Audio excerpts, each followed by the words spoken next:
주간 브리핑.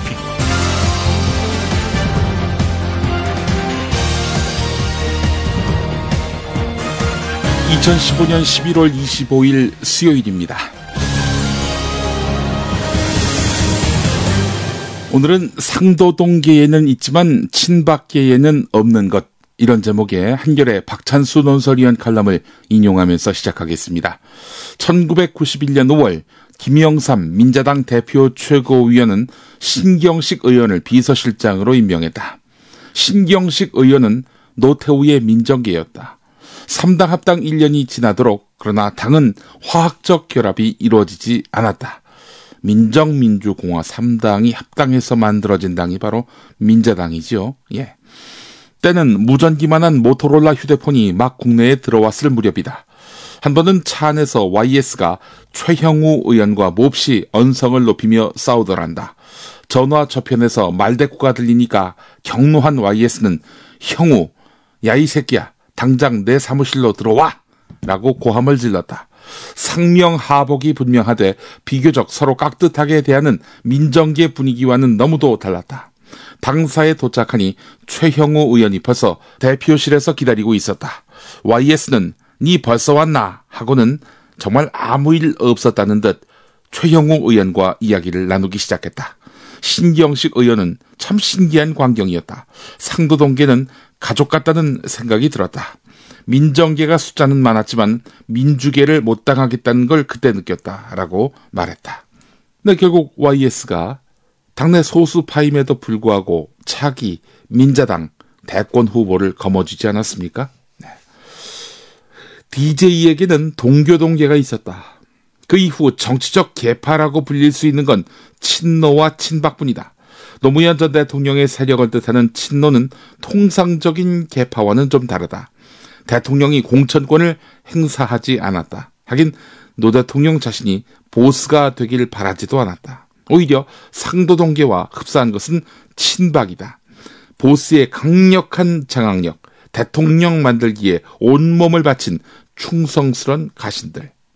친박계 보스가 누굽니까? 박근혜 대통령 아닙니까? 자, 그러나 친박은 상도동계일 수 없다. 지금 친박계 실세를 들려면 정부에서는 최경환 경제부총리, 새누리당에서는 윤상현 의원을 꼽을 수 있다.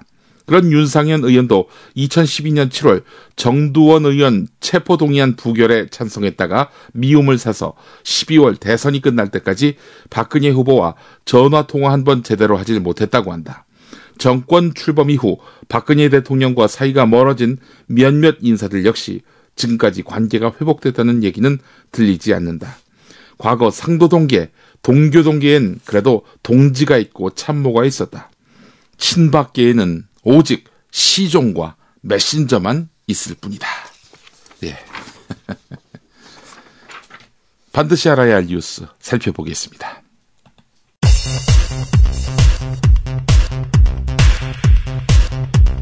아무리 못마땅하다고 하더라도 대통령이 국민을 IS에 비유하는 것은 정말 충격적입니다. 유은혜 새정치민주연합 대변인의 말이었습니다.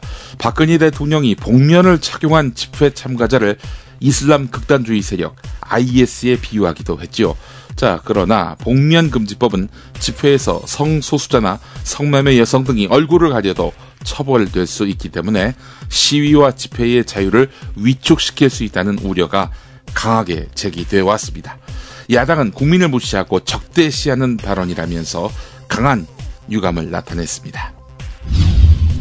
새롭게 구성되거나 그렇지 아니하다 그러면 그 구성과 기능에 대해서 법 개정 발의를 할 예정입니다. 그것도 안 된다라면 해체하는 것이 맞다 이런 생각을 하고 있습니다. 국회 농림해양수산위원회 여당 간사인 안효대 새누리당 의원의 말이었습니다. 세월호 특별조사위원회가 세월호 참사 당일 청와대의 대응 문제를 조사 범위에 포함하기로 했지요. 청와대가 위헌적 발상이라고 반발하고 여당에서는 조사위원회를 해체해야 한다는 목소리까지 나왔습니다. 대화록에서 고 노무현 대통령께서는 김정일에게 NLL 때문에 골치 아프다. 남측은 앞으로 NLL 주장을 하지 않을 것이며 정문원 새누리당 의원이 대선 목전에서 노무현 대통령이 2007년 남북 정상회담 때 이른바 NLL 포기 발언을 했다는 주장을 폈습니다. 당시 목소리를 들으셨는데요. 실제 이런 말을 2007년에 노무현 대통령이 했을까? 여야는 당시 회의록 열람을 시도했는데요. 초보는 없었습니다. 그래서 사초 폐기 논란으로 번졌는데 검찰은 고 노무현 전 대통령의 지시로 백종천 전 청와대 외교안보정책실장과 조명균 전 안보정책비서관이 초본을 삭제했다면서 이들을 재판에 넘겼는데요. 1심에 이어서 항소심도 무죄를 선고했습니다. 재판부는 대통령의 결재 대신 재검토 지시가 있었다면서 삭제된 회의록 초본은 대통령 기록물로 볼 수 없다 이렇게 밝혔습니다. 또 수정된 회의록 완성본이 남아있기 때문에 초본은 폐기하더라도 문제가 없다고 덧붙였습니다.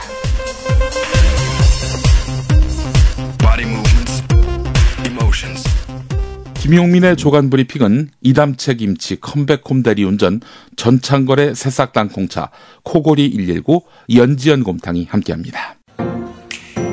김치가 다 같은 것 같죠? 아니요, 이담채는 진짜 다르죠. 겨울 전라도, 여름 강원도, 봄 가을 충청도 최고의 배추만 골라와야지요. 소금 영광에서 직송된 최고의 국산 천점이 기본 아닌가요? 아, 고춧가루와 파, 마늘 괴산 영천에서 건강한 놈들만 가져와야 해요. 우와, 재료가 반이라고 하던데 역시 이담채네요. 그런데 어떻게 담가야 이담채 김치 맛이 나요? 아유, 이거 비밀인데 다시마에 표고버섯, 양파, 멸치를 넣고 우려낸 육수에다가 온갖 재료를 잘 버무리고 2달 동안 저온 숙성한 양념을 써야 해요. 근데 흉내내봐야 소용없어. 30년 연구한 레시피에 30년 김치만 만든 손맛을 따라갈 수 있겠슈? 이담채 김치. 안내와 주문은 검색창에 이담채를 입력하세요. 전화는 1544-4586 1544-4586. 속보입니다. 요즘 어플로 부르는 대리가 유행인데요. 최근 컴백홈 대리가 선풍적인 인기를 끌고 있다고 합니다. 현장에 나와 있는 김 기자 불러보죠. 김 기자? 네, 전 지금 역삼동 먹자골목 한 주차장 앞에 나와 있습니다. 요즘 직장인들 사이에서 15땡땡 15땡땡 전화대리보다는 컴백홈 어플 대리로 직접 대리 신청을 하는 분들이 많다고 합니다. 특히 고객과 가장 가까운 대리기사를 직접 골라 부르고 이동거리만큼 이용요금을 지불하는 컴백홈 대리는 합리적인 요금체계, 이용내역 제공, 영수증 출력 서비스 등으로 그동안 대리를 많이 이용하셨던 고객들에게 각광을 받고 있습니다. 이에 컴백홈 측에서는 감사의 의미로 신규 가입 고객에게는 할인 쿠폰을 펑펑 쏜다고 하는데요. 컴백홈 대리 서비스 첫 이용 전에 쿠폰 번호 C8C8을 입력하시면 대리 요금 할인해 드린다고 합니다. 이상 역삼동에서 김 기자입니다. 김 기자 감사하고요. 지금 앱스토어, 구글 플레이에서 컴백홈 앱을 다운받으세요. 대리가 필요할 때 컴백홈. 시사인과 경향신문이 보도한 내용부터 짚어보겠습니다. 지난해 최경환 경제부총리의 의원실 인턴 직원을 지낸 황모 씨가 중소기업진흥공단에 특혜 채용됐죠.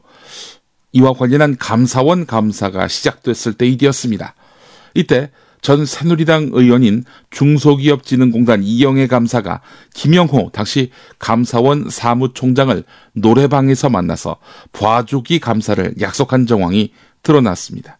지난해 12월 27일 중소기업진흥공단 인사부서 소속의 A씨는 상관인 B씨에게 보낸 카카오톡 메시지에서 감사님께서 어제 감사원 사무총장이랑 저녁 식사, 노래방까지 가셨다고 한다.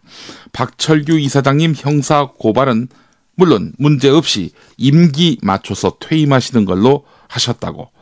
직원들도 처분 요구 없도록 약속하셨다고 이렇게 전했다는 겁니다. 그러면서 이 A씨는 노래방에서 그 약속을 직접 본인에게 하라고 감사님이 사무총장님을 이사장님과 전화 연결시켜 주셨다 이렇게 덧붙였습니다. 실제로 감사원 감사는 이 A씨가 말한 대로 박철규 전 이사장을 건드리지 않는 선에서 마무리가 됐습니다. 감사원은 지난 7월에 감사 결과를 발표하면서 검찰 수사 의뢰가 아니라 수사 참고자료 송부 이런 정도로 해서 보냈습니다. 감사원은 감사 결과 보고서에서 박철규 전 이사장에 대해서 비위가 현저하다. 비위가 상당히 크다. 이렇게 지적한 바 있었는데요. 박철규 이사장은 임기를 모두 마치고 지난 1월에 무사히 퇴임했습니다. 문책된 중소기업진흥공단 직원은 A씨의 상관인 B씨뿐이었습니다. 관련한 시사인 기사 보겠습니다. 최경환 인턴 취업 의혹을 다루고 있는 검찰의 칼끝이 중소기업진흥공단 인사들한테만 향하고 있다는 내용입니다. 사건의 몸통으로 의혹을 사고 있는 최경환 경제부총리에 대해서는 아예 수사조차 하지 않고 있는 것으로 나타났다는 겁니다. 자, 그런데 중소기업진흥공단 인사에 대한 검찰 수사에 최경환 경제부총리 측이 영향을 미치고 있다는 증언을 시사인이 단독 입수했습니다. 최경환 부총리실이 중소기업진흥공단 고위 인사들이 검찰에 출석하기 전에 답변을 조율하고 사건이 더 번지지 않게 애쓰고 있는 것 같다라는 내용의 녹취 자료가 그렇습니다. 중소기업진흥공단 고위직을 지낸 한 사람의 증언은 이렇습니다. 검찰에 들어가기 전에 최경환 부총리실하고 사전에 다 조율하고 들어갔다. 한 반나절가량 조율하고 들어갔다. 이렇게 답변하자. 이렇게 조율했다는 거지요. 이 사람은 검찰 조사에서 최경환 부총리실의 가이드라인대로 답변했다고 말을 했는데요. 최경환 부총리실 비서관이 검찰에 가서 절대로 채널을 서울이 아닌 지역구 그쪽으로만 해주십시오. 이쪽도 다 그렇게 이야기했습니다라고 했다면서 말맞추기 정황을 전했습니다. 실제로 이 사람은 검찰 조사에서 가이드라인에 따라서 진술을 했는데요. 한마디로 말해서 서울에 있는 최경환은 모르는 일, 지역구에서 다 알아서 한 일, 이렇게 말을 맞추려고 했던 것 같습니다. 이 비서관에게 시사인 기자가 전화를 해봤는데 꺼져 있는 상태였다고 합니다. 한겨레 기사 보겠습니다. 올해 상반기 국내에서 이루어진 합법적 감청의 98.6%, 거의 99%지요. 이 99%를 국가정보원이 한 것으로 드러났습니다. 외부 감시의 사각지대에 있는 국가정보원이 사실상 감청을 장악하고 있는 상황에서 스마트폰 이용자의 90%가 사용하는 카카오톡에 대한 감청이 지난달부터 다시 가능해졌습니다. 프랑스 파리 테러 이후에는 정부와 새누리당이 휴대전화 감청과 국정원의 권한 강화를 위해서 법을 바꾸려 하고 있습니다. 자, 그런데 프랑스 파리 테러 이후에 테러 방지의 명분으로 휴대전화 감청이 가능하도록 통신사가 감청 설비를 갖추도록 하고 국정원의 조사권을 확대해야 한다는 주장이 나오면서 국정원의 권한이 더 비대해질 조짐을 보이고 있습니다. 장여경 진보넷 활동가는 국정원의 감청에 대해서 국민들의 불신이 깊은데 국가보안법으로도 부족해서 테러 방지법 등을 도입한다는 것은 위험한 발상이다, 이렇게 지적하기도 했습니다. 사실 법도 문제지만은 이 감청의 주체가 국정원이란 점이 매우 찜찜하고 불안합니다. 자, 이런 가운데 정부 여당이 53개의 노동, 농민, 시민단체가 참가한 광화문 집회에서 벌어진 폭력 사태를 테러로 규정한 다음 복면금지법 제정을 추진하고 나섰습니다. 어제 박근혜 대통령도 이 법 입법돼야 한다, 이렇게 강조를 했었지요. 그런데 법조계를 중심으로 위헌 소지가 크다, 이런 지적이 나오고 있습니다. 우선 복면금지법은 금지나 처벌의 대상이 되는 행위의 범위를 명확하게 규정하지 않고 있습니다. 신원 확인을 곤란하게 한다면 마스크 등 복면 도구를 착용해서는 안 된다는 식입니다. 네 얼굴 안 보인다, 너는 테러 범일 가능성이 있다, 이렇게 된다는 거죠. 복면 착용을 이유로 다른 범죄 혐의가 없는데도 처벌하는 것, 이건 과잉금지 원칙에 위배됩니다. 집회와 시위의 자유를 제한하는 것, 이거는 다른 법을 보호하기 위해서 반드시 필요한 경우에만, 최소한의 경우에만 정당화될 수 있는 것이죠. 특히 집회의 금지와 해산은 원칙적으로 공공의 안녕 질서에 대한 직접적인 위협이 명백하게 존재하는 경우에만 허용됩니다. 시위대가 총을 들고 있다든지 이런 경우.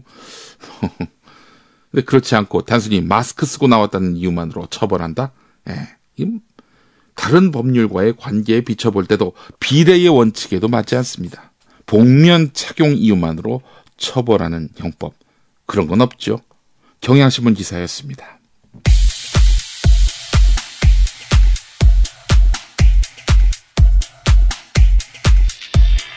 박근혜 대통령, 민주노총을 테러 집단에 비유하면서 맹비난.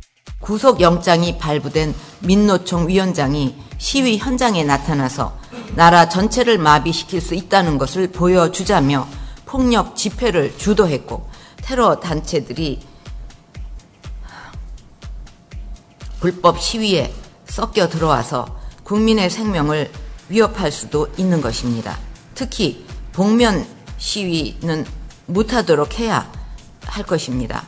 아이슬도 그렇게 지금 하고 있지 않습니까? 얼굴을 감추고서. 또한 수배 중인 상황에서 공권력을 무시하고 계속 불법 집회를 주도하는 것은 정부로서 결코 묵과할 수 없는 일입니다. 정부는 국민을 불안에 몰아넣고 국가 경제를 위축시키며 국제적 위상을 떨어뜨리는 불법 폭력 행위를 뿌리뽑기 위해서 강력한 대책을 마련해서 대응해 나가야 할 것입니다. 한편 테러리스트로 사실상 지목받은 한상균 민주노총 위원장. CBS 라디오와의 인터뷰에서 사회 혼란, 또 폭력 시위 논란에도 불구하고 이럴 수밖에 없는 이유를 설명하는데 북한 체류역을 맞으면서 피하지 않았던 것들은 그동안 절박한 상황들이었습니다. 그 절박한 이유라는 것은 무엇일까? 지난 민중총궐기 때 한상균 위원장이 했던 발언. 잘못된 사실로 여론을 오도하고 살고자 몸부림치는 노동자를 매도하는 건 바로 정부입니다. 노동개혁 안 하면 딸 아들이 희망을 포기한다고 겁박하는 정부의 분노가 치밀어옵니다. 노동개혁을 안 하면 청년들이 희망을 포기하는 것이 아니라 노동개혁을 한다면 오히려 딸 아들은 실업과 비정규직을 전전하고 정규직 전환의 희망은 평생 사라집니다. 민중의 단결 총궐기야말로 세상의 희망을 불어넣은 절박한 숨구멍입니다. 정부는 노동개혁을 당장 중단해야 합니다. 이 발언에서 모자란 부분은 2005년 당시 야당 당대표의 말에서 빌려오면 될 듯. 이것이 여론이 어떻다 저떻다 하는 그런 지금 상황을 우리가 생각할 때가 아닙니다. 이 법을 저는 사악한 사법이라고 부릅니다. 진짜 사악하기 때문에 앞으로 이런 것이 방치됐을 때 우리의 미래, 우리의 앞날을 망치고 정말 위험천만하고 두렵기 그지없는 그런 법안입니다. 여러분 정말 마음에 깊은 확신을 가지시고 지금 우리가 하는 일이 진정 나라를 위한 길임을 깊이 믿으시고 끝까지 이걸 해냅시다. 이렇게 끝나면 좀 허무할 듯. 안 그런가요? 2005년 투쟁을 이끌던 야당 대표 박근혜 대통령님. 이게 더 붙어야지요. 끝까지 이걸 해냅시다. 우리는 하나 반드시 승리하자. 반드시 승리하자. 승리. 벌써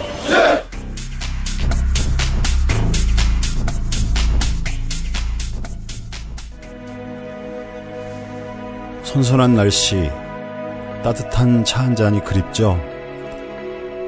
창밖은 어느새 익어버린 가을 풍경이 가득합니다. 잠시 제멋대로 돌아가는 생각들을 재우고 수고하며 살아가는 자신에게 고마운 미소를 지어보세요. 마음에 무엇을 담을 것인지, 몸에 무엇을 담을 것인지 여전히 늘 당신이 선택할 수 있습니다. 국내 농가의 깨끗한 수경 재배로 새싹을 만들어 식품 공장에서 오랜 시간 증수 건조시켜 만들어지는 새싹 땅콩차. 당신의 잠시 휴식이 되고 싶습니다. 새싹 땅콩차는 여러분께 가을 풍경이 되고 싶습니다. 인터넷 다음에서 새싹 땅콩차를 검색하시고 전창걸닷컴으로 오세요. 전화 문의는 070-8635-1288 070-8635-1288입니다.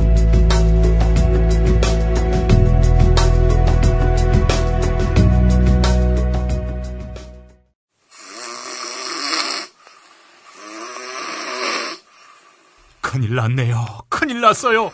다른 사람에게 폐 끼치는 건 둘째치고 본인의 수면 건강이 무엇보다 걱정됩니다. 한 방을 써야 하는 부부와 연인, 군입대나 기숙사 입사를 앞둔 청년, 코수술, 비싼 양압기 구입, 이젠 안 하셔도 됩니다. 간편하고도 반영구적인 코골이 방지기구 24,000원이면 됩니다. 심한 코골이와 수면 무호 걱정 마세요. 99%의 감소 효과를 보장합니다. 검색창에 코골이 119, 코골이 119를 입력하세요. 김용민이 전해드리는 조간 브리핑. 이른 아침 조간신문 핵심 기사를 훑어보는 시간, 김용민의 조간 브리핑. 월요일부터 토요일까지 매일 오전 7시대에 업데이트됩니다. 뉴스뿐 아니라 그 안에 숨은 맥락도 짚어드립니다.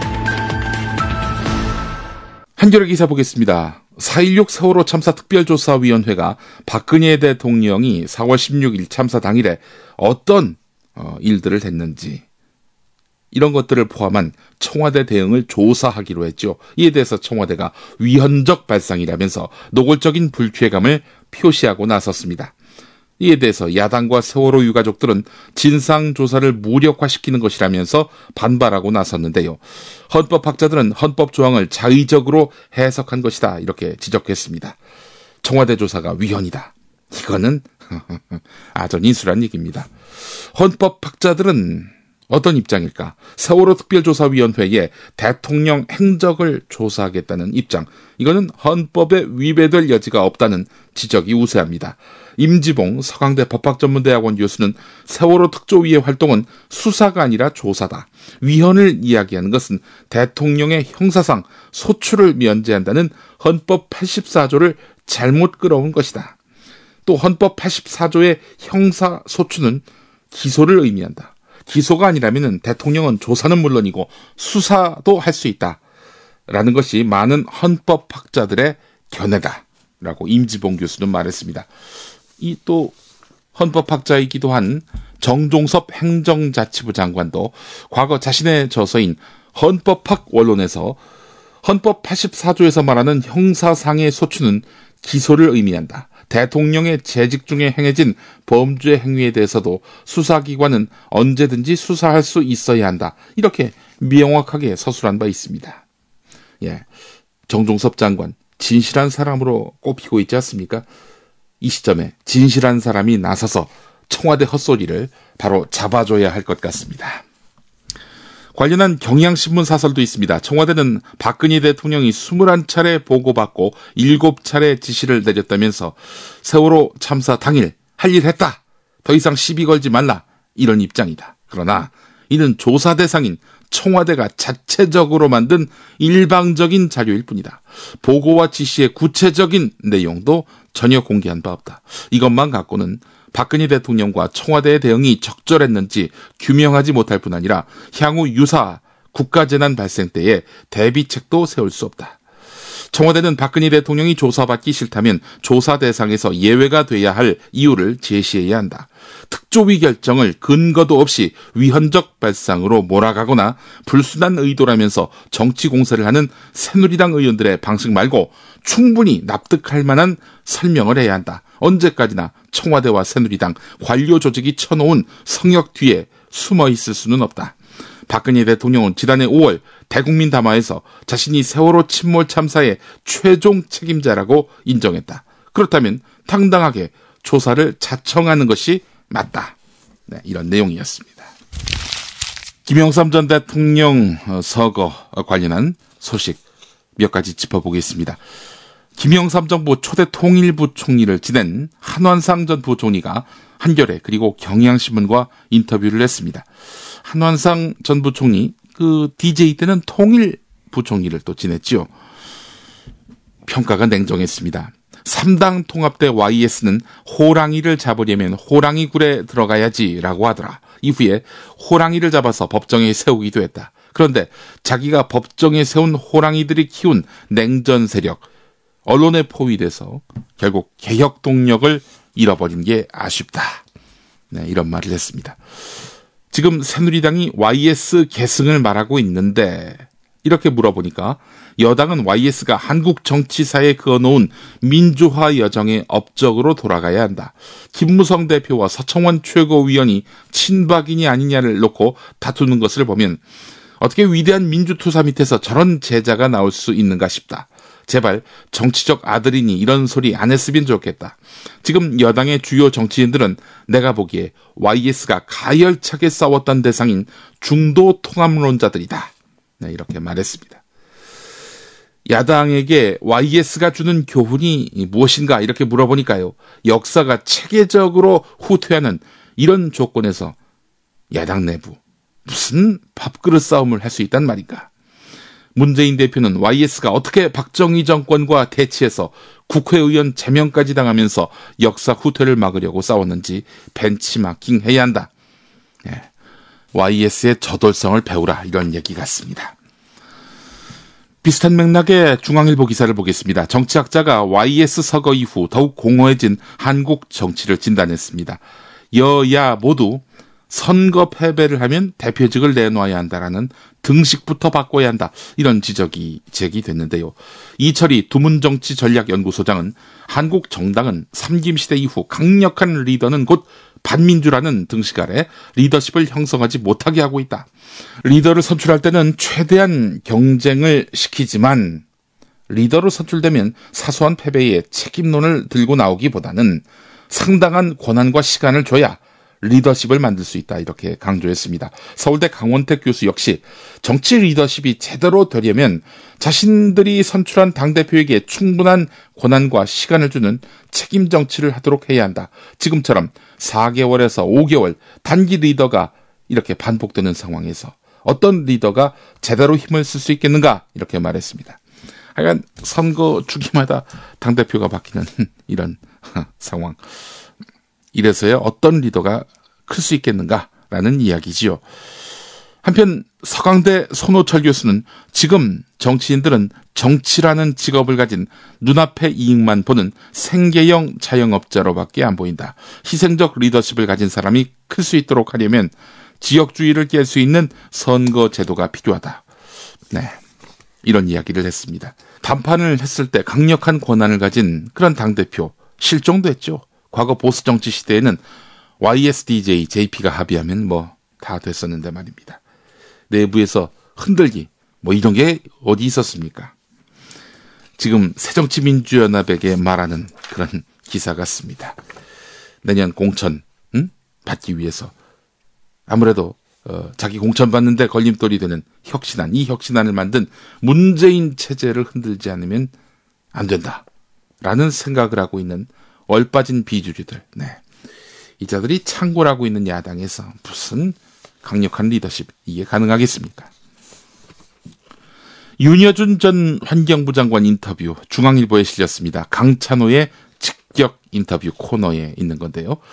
박근혜 대통령 들으라고 하는 이야기 같습니다. 이번에는 YS는 대통령 시절 내 민주화 투쟁 덕에 자유를 얻은 언론들이 오보를 낸다. 이렇게 불평했다. 내가 언론은 40%만 알면 보도하는 것이다. 이렇게 설득하면 당신도 기자 출신이라 그러제. 이러면서 웃고 넘어갔다. 김영삼은 늘 언론을 존중하고 경청했던 소통의 지도자였다. 이렇게 회고했다. 이런 내용입니다.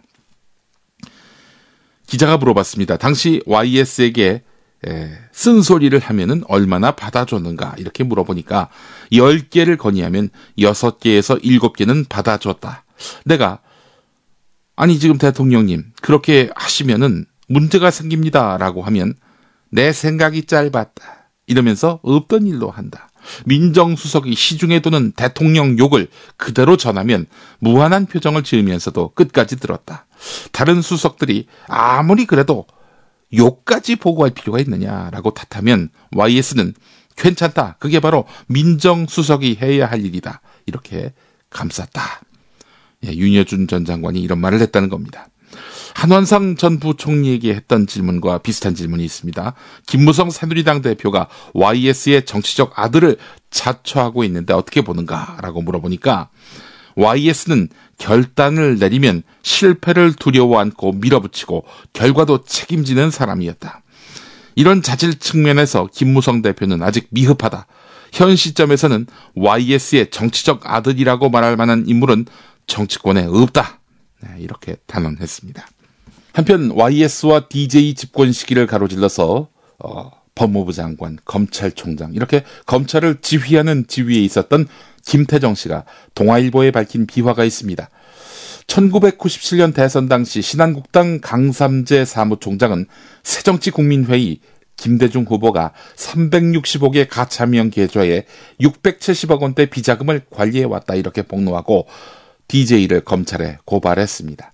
지지율이 추락하던 이회창 후보 측이 반전을 노리고 꺼낸 비장의 카드였지요. 이회창 후보를 정치에 입문시킨 주인공이자 신한국당 명예총재였던 YS의 생각은 확고했습니다. 선거 때 상대 후보의 약점을 들춰내서 비난한 사람치고 당선된 사람이 없다.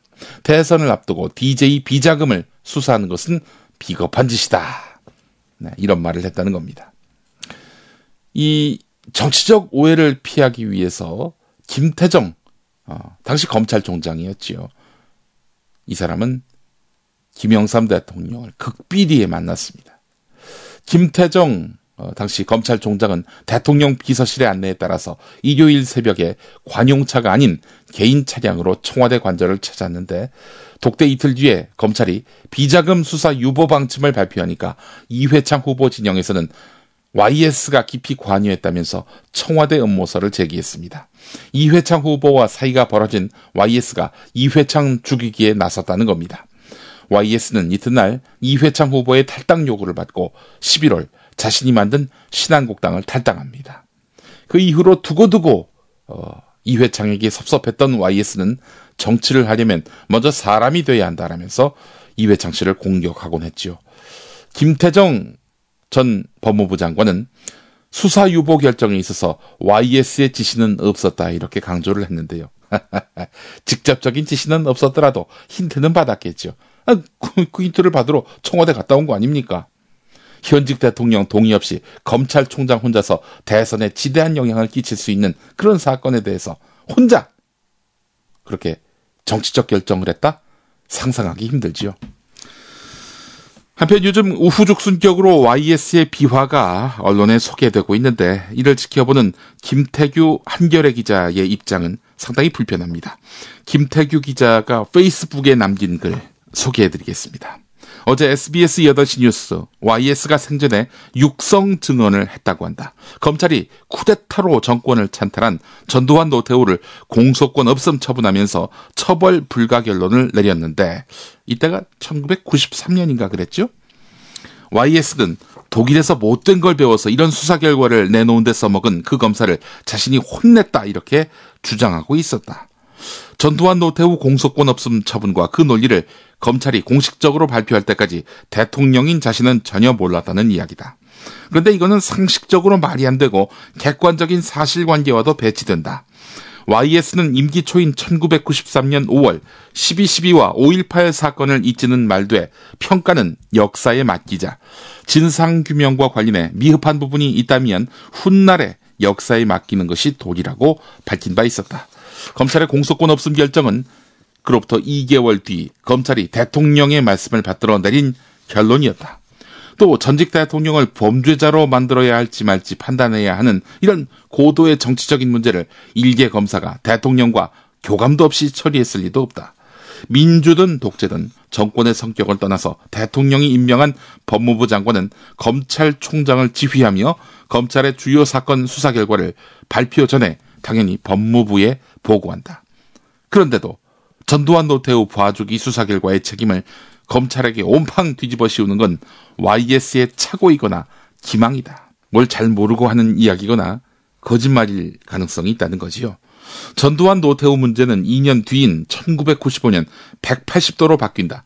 박계동 민주당 의원이 국회 대정부 질문에서 수천억 원의 노태우 비자금을 폭로하고 여론이 들끓자 YS가 역사 바로 세우기라는 이름으로 그들을 직접 처벌하기로 한 것이다. 1995년 당시에 나는 비록 재수생 신분이었지만 YS의 그 얄팍한 수가 눈에 보였다. 이듬해 총선을 대비해서 전국을 크게 흔들어 안정적인 통치 기반을 다시 세팅하려는 책략으로 보였기 때문이다. 결과적으로야 박수칠 만한 일이었지만 자신이 내뱉은 말을 손쉽게 뒤집을 수 있는 YS 얼굴의 두께를 다시 한번 확인하는 계기였다. YS의 역사 바로 세우기를 나는 그렇게 기억한다. 그러나 그의 죽음 앞에서 많은 것이 왜곡되고 미화되고 있는 것 같아 우려스럽다. 네, 이런 내용이었습니다. 6살 하늘이 밥을 잘 안 먹어요. 엄마, 나 이거 맛이 없어요. 그만 먹을래요. 엄마의 걱정은 점점 더해가는데요. 그런데 이때 택배입니다. 연지연 곰탕이 배달됐어요. 직접 도끼로 팬 장작불 위에 한우 사골과 도가니를 가마솥에 한가득 넣고 24시간 끓인 진구. 연지연 곰탕이 하늘이 입에 들어가는 순간 아, 맛있다. 엄마 한 그릇 더 주세요. 하늘이의 밥도둑 연지연 곰탕. 조미료 같은 첨가물이 전혀 들어가지 않아 엄마의 기쁨은 더하답니다. 연지연 곰탕은 강화군에서 김포시 방향으로 강화대교 건너자마자 있습니다. 포장 판매는 한 팩 800g에 7,000원, 7팩 이상 무료 배송합니다. 주문 전화는 010-7252-1114, 010-7252-1114.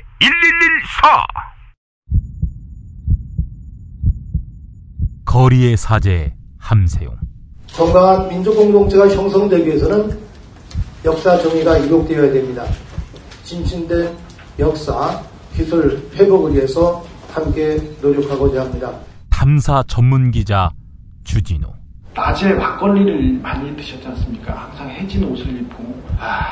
근데 남겨놓은 재산이 너무 많으세요. 유경재단도 있고 영남대도 있고 정수장학회도 있는데 막걸리만 먹었다. 저녁에 시바스리가 먹었지 않습니까? 그거는. 근데 이제 떠날 채비를 마쳤습니다.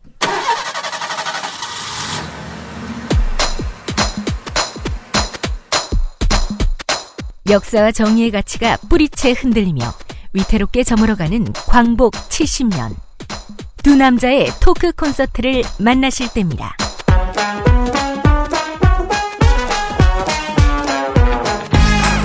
함신부와 주기자의 현대사 콘서트.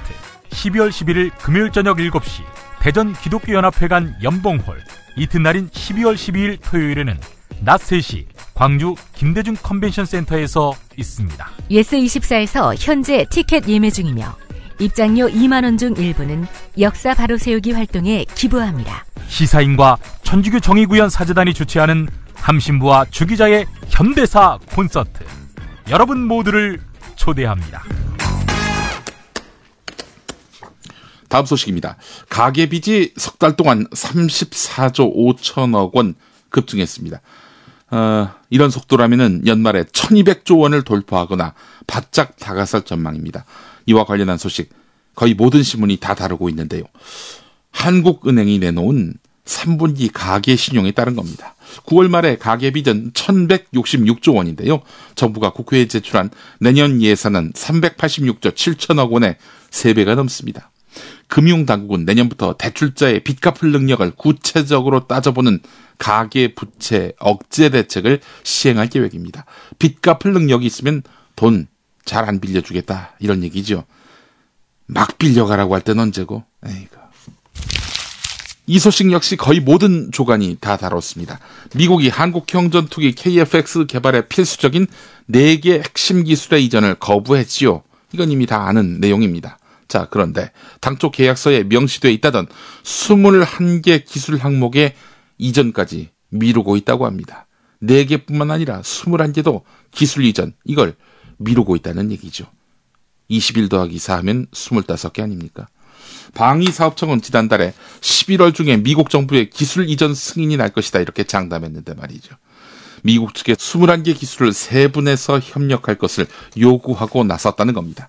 이미 미국 정부가 21개 항목 가운데 쌍발 엔진의 체계 통합 기술과 세미 스텔스 기술 등 앞서 말씀드린 4개 핵심 기술, 이거 이전 못 해주겠다라는 입장을 방위사업청에 통보하지 않았습니까? 자, 이렇게 되면 2025년까지 노후 전투기를 대체할 KF-X를 우리 기술로 개발하려는 국방 계획은 차질을 빚을 수밖에 없습니다. 4개가 아니라 25개 기술이 펑크가 나게 됐으니 말입니다. 방위사업청과 군, 청와대는 이전에도 KF-X, 한국형 전투기 사업 기술 이전이 잘못될 때마다 쉬쉬하면서 국민들을 속이려 들었지요. 핵심 기술 이전 무산으로 무리를 빚은 방위사업청이 지난달 박근혜 대통령에게 대면 보고하면서 자체 기술로 한국형 전투기 개발하겠다. 이렇게 낙관론을 폈단 말이죠. 면죄부를 받은 일이 무색하게 될 판입니다. 세계일보 기사를 보겠습니다. 한국형 전투기 사업과 관련한 내용입니다. 한국 항공우주산업의 최대 주주인 산업은행이 한국형 전투기 사업 제동을 걸고 나섰습니다. 산업은행이 현재 조건 아래에서 한국형 전투기 체계 개발 계약은 안 된다라면서 계약 조건을 변경해야 한다는 입장입니다. 산업은행이 지적한 문제는 한국형 전투기 개발과 관련해서 항공우주산업 등 업체가 부담하기로 한 20% 투자금 회수에 대한 정부의 확약과 사업비 증액, 그리고 한국항공우주산업의 분담금 삭감 문제였던 것으로 알려졌는데, 한마디로 말해, 쉽게 말해서 사업이 불확실하다, 이런 이야기죠. 산업은행 종북은행일까요? 세계일보 단독기사였습니다. 경향신문 단독기사 보겠습니다. LG전자가 불공정 거래 문제를 제기한 협력사 대표를 구속시키기 위해서 탈법 행동을 한 정황이 뒤늦게 드러났습니다. 근데 LG전자가 직접 나설 수는 없었겠죠. 그래서 제3자를 통해서 형사 고발하는 방법을 썼습니다. 내용은 이렇습니다. LG전자의 부품 등을 납품하는 협력사 미래지원의 대표였던 강모 씨가 2008년 9월 LG전자가 미래지원을 비롯한 2차 협력사들에게 대금 지불 약속을 왜 지키지 않느냐라면서 불공정 거래를 했다는 내용 증명을 LG에 보냈습니다. LG 측은 하청업체에 불과한 이자들이 지금 우리한테 내용 증명을 보내? 이러면서 무시를 했습니다. 그래서 이제 강모 씨는 공정거래위원회에 신고했습니다. 이듬해 공정거래위원회는 LG를 상대로 조사를 벌였습니다. LG가 열받았습니다. 경향신문이 입수한 LG전자 내부 보고서 내용을 보면 당시 LG는 미래지원 이슈 보고라는 제목의 내부 문건을 만들었는데요. 미래지원. 여기 사장인 강 씨의 배임과 횡령, 전문 변호사를 선임해서 항고한다. 이렇게 적었습니다. 이미 이 배임 횡령 혐의와 관련해서 강 씨가 조사를 받았는데요. 무혐의 판정을 받았습니다. 그럼에도 불구하고 전문 변호사를 선임해서 이 강 씨를 괴롭히자 이렇게 작당을 했던 것이죠. 이런 문건은 LG전자가 강모 씨의 공정거래위원회 신고를 무력화하기 위해서 강모 씨 회사 직원인 미래지원 직원들에게 회사 사장인 강 씨를 고소하도록 부추기고 지원했다는 의혹으로도 이어집니다. 강 씨의 친척을 LG전자가 금품으로 회유한 정황도 있는데 LG전자는 한 보고서에서 이 친척은 강 대표와 몇촌 관계다. 생활고 고충이 크다. 착수금 550만 원과 사례금, 전세보증금 1,500만 원 등 긴급 자금을 차용하는 형태로 해서 지원할 필요가 있다. 강 씨 측에서 회유하기 전에 우리가 먼저 이 친척을 회유할 필요가 있다라는 식으로 적었습니다. 실제로 이 친척은 이 강 씨에 대한 형사 고소 등에서 강 씨에게 불리한 진술과 진정서를 내놓은 것으로 알려졌습니다. TV조선과 채널A가 시사 토크 프로그램에서 역사교과서 국정화 논란을 집중적으로 다루었습니다. 이 이슈를 다루는 거 문제가 되겠습니까? 그런데 출연진 대부분이 국정화 옹호론자로 구성돼서 편향됐다는 지적을 듣고 있습니다. 민주언론시민연합이 발표한 국정화 관련 종편 시사 토크 프로그램 모니터 보고서에 나와 있는 내용인데 쉽게 이야기해서 국정화, 긍정, 옹호 발언을 한 사람은 79.6%, 한 80%로 나타났고요. 국정화를 부정, 비판하는 발언자는 고작 5.2%였다고 합니다. 현재 벌어지고 있는 상황이나 정치 구도를 설명하는 수준에 불과한 판단할 수 없는 판단 불가 발언은 15.2%였다고 합니다. 이번 세월호 사고는 우는 자들과 함께 울라는 성경 말씀처럼 세월호 유족을 위로한다며 한 말이지요. 그러나 바울이 했던 이 말의 본질은 소통의 능력을 키우라는 것이었습니다. 세월호 유족의 진상규명 요구를 무시하며 모른 척하는 박근혜 대통령은 그런 의미에서 우는 자와 함께 울라는 말 하기보다는 들어야 할 사람 아닙니까? 김용민의 새 책 살찐 로마서 고쳐읽기 12장에 나오는 내용이었습니다. 예스24, 알라딘, 교보문고, 인터파크 등 주요 인터넷 서점에서 만나보세요. 김용민의 신간 살찐 로마서 고쳐 읽기.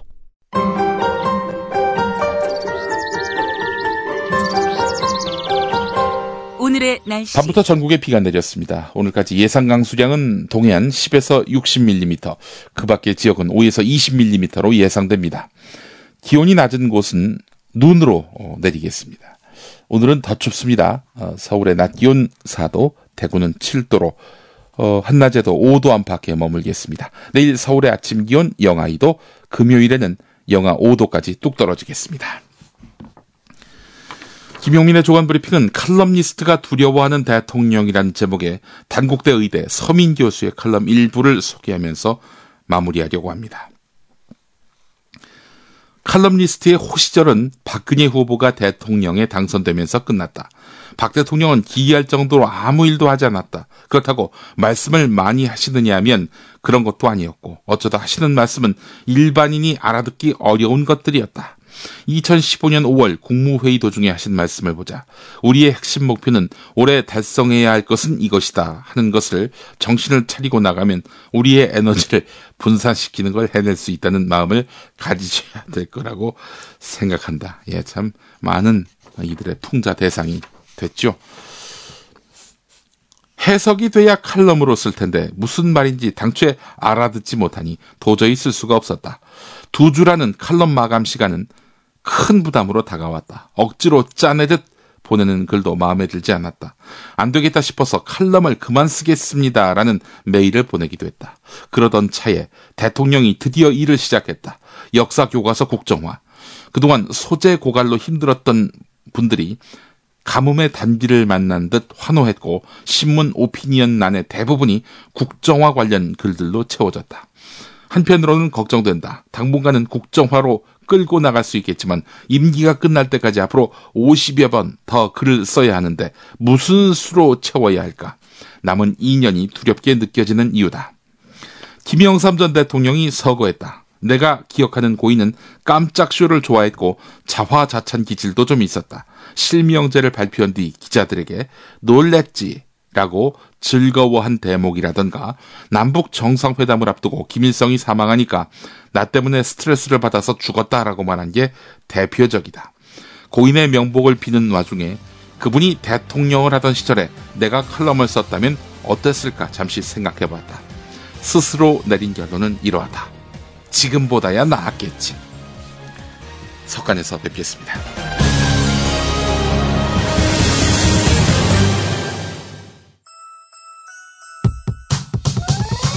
이번 방송 괜찮았나요? 작별의 여운 이렇게 표시해주세요. 다운로드하기, 댓글 달기, 구독하기, 별점 주기. 더 좋은 방송 만들어달라는 약속 이렇게 응원해주세요. 다운로드하기, 댓글 달기, 구독하기, 별점 주기. 기억하셨죠? 다운로드하기, 댓글 달기, 구독하기, 별점 주기.